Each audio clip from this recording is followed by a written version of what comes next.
नमस्कार दोस्तों, स्वागत है आप सभी का सनातन धर्म की उस अद्भुत और अलौकिक यात्रा में जहां काल की सीमाएं समाप्त हो जाती हैं और साक्षात बैकुंठ की दिव्यता इस मृत्युलोक की पवित्र रीति पर उतर आती है।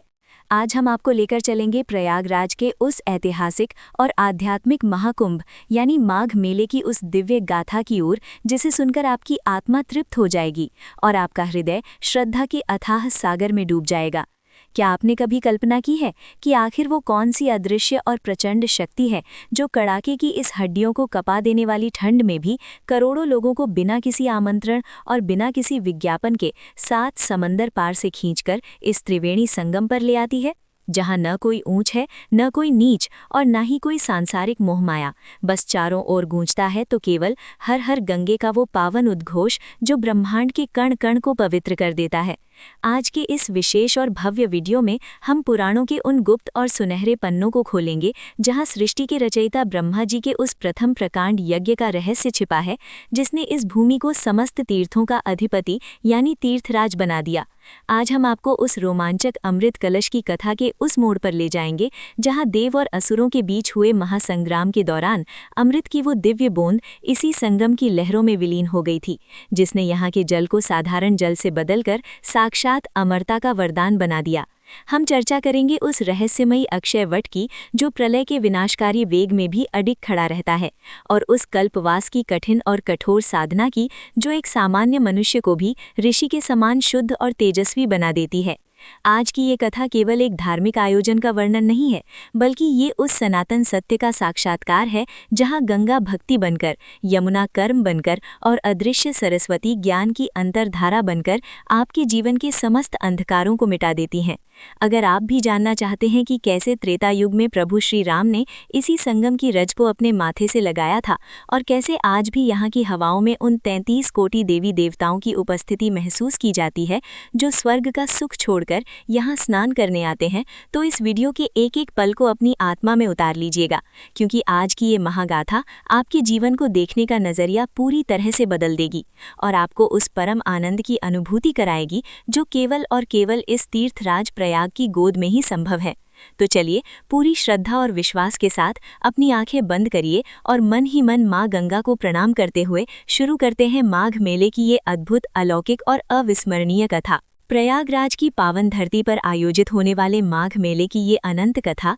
ब्रह्मांड के उस आदि अनंत सत्य का विस्तार है जिसकी गहराई को नापना स्वयं देवताओं के लिए भी कठिन है। और पौराणिक आख्यानों तथा वेदों के गूढ़ रहस्यों के अनुसार जब ये सृष्टि केवल एक विचार मात्र थी और भगवान ब्रह्मा ने शून्य से संसार को मूर्त रूप देने का निर्णय लिया, तब उन्होंने संपूर्ण ब्रह्मांड की ऊर्जा को एक केंद्र पर केंद्रित करने के लिए इसी त्रिवेणी संगम को चुना और यहाँ उस विराट प्रयाग यज्ञ का अनुष्ठान किया जिसने इस भूमि को समस्त तीर्थों का अधिपति और तीर्थराज बना दिया। और इस स्थान की महिमा तब और अधिक प्रगाढ़ हो गई जब सतयुग में समुद्र मंथन की महान घटना घटी और भगवान धन्वंतरी जब अमृत का स्वर्ण कलश लेकर क्षीर सागर से प्रकट हुए, तो उस अमृत को प्राप्त करने के लिए देवताओं और असुरों के बीच स्वर्ग से लेकर पृथ्वी तक 12 दिनों का भीषण संग्राम छिड़ गया। और उस संघर्ष के दौरान जब भगवान विष्णु के वाहन गरुड़ देव अमृत कलश को सुरक्षित ले जा रहे थे, तब अमृत की कुछ दिव्य बूंदें प्रयागराज की इस पवित्र रेती पर छलक कर गिर गईं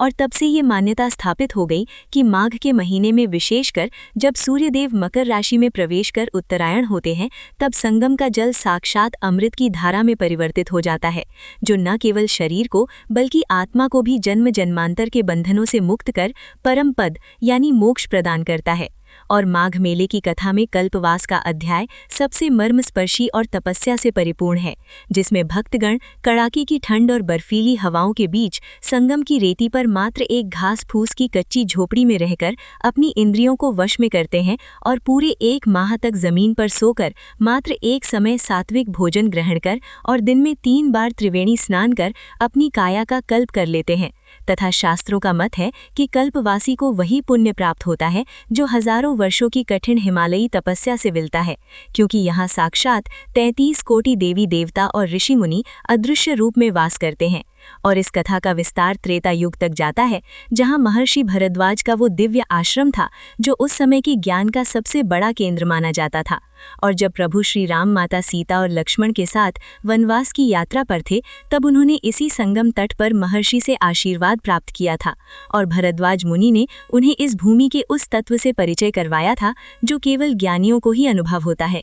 और प्रयाग की इस कथा का एक रहस्यमयी हिस्सा अक्षय वट से जुड़ा है, जिसके बारे में कहा जाता है कि जब महाप्रलय के समय संपूर्ण सृष्टि जलमग्न हो जाती है और काल का चक्र सब कुछ मिटा देता है, तब भी ये अमर वृक्ष नष्ट नहीं होता और भगवान नारायण इसी वृक्ष के एक कोमल दल पर बाल रूप में लेटकर अपनी योग माया से पुनः सृष्टि के सृजन का संकल्प लेते हैं, जिससे ये वृक्ष अमरता और नई आशा का प्रतीक बन जाता है। और यहाँ बहने वाली 3 नदियों का मिलन भी एक अद्भुत आध्यात्मिक दर्शन है, जिसमें पतित पावनी गंगा माता भक्ति की साक्षात धारा है जो मनुष्य के हृदय के मैल को धो देती हैं, और सूर्यपुत्री यमुना जी कर्म और तेज का संदेश देती हैं जो मनुष्य को उसके कर्तव्यों के प्रति जागृत करती हैं, और लुप्त रूप में बहने वाली सरस्वती जी साक्षात ब्रह्म ज्ञान की अधिष्ठात्री हैं जो साधक के अंतर्मन में ज्ञान का प्रकाश फैलाती हैं। और द्वापर युग में भी इस स्थान की महिमा गाई गई है, जहां भीष्म पितामह ने शरशैया पर लेटे हुए माघ स्नान के महत्व को बताते हुए कहा था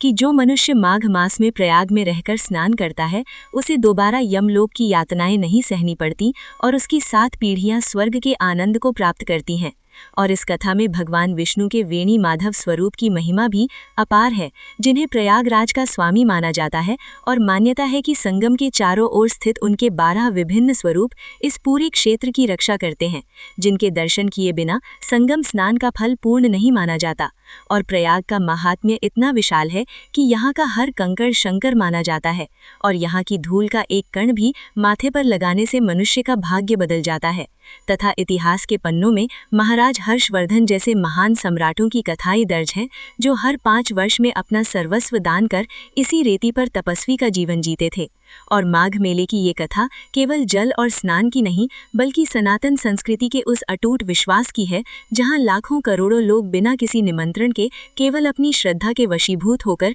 खिंचे चले आते हैं और कड़ाके की ठंड में भी भक्ति की गर्माहट से सराबोर रहते हैं। और ये वो स्थान है जहाँ समय ठहर जाता है, जहाँ आकाश और पृथ्वी का मिलन होता है, जहाँ हर मनुष्य अपनी सांसारिक पहचान को त्याग कर केवल एक आत्मा के रूप में उस परमपिता परमात्मा की शरण में होता है। और यही प्रयागराज के माघ मेले की वो अलौकिक और अखंड कथा है जो युगों युगों से मानवता को शांति, शुद्धता और ईश्वरत्व का मार्ग दिखाती आ रही है। और यहाँ के नाग वासुकी मंदिर की कथा बताती है कि शेष नाग के छोटे भाई वासुकी ने यहीं पर अपनी सुरक्षा हेतु भगवान शिव की आराधना की थी, और आज भी वे इस क्षेत्र के रक्षक के रूप में पूजे जाते हैं, जिससे ये सिद्ध होता है कि संगम की ये भूमि पाताल से लेकर आकाश तक दिव्य शक्तियों से घिरी हुई है, और जो भी प्राणी यहाँ अपनी देह का त्याग करता है उसे सीधे शिवलोक की प्राप्ति होती है। तो दोस्तों, ये थी तीर्थराज प्रयागराज के उस पावन माघ मेले की अद्भुत और अविस्मरणीय कथा, जिसे सुनकर आज आपकी आत्मा भी उस त्रिवेणी संगम की लहरों की शीतलता को महसूस कर रही होगी।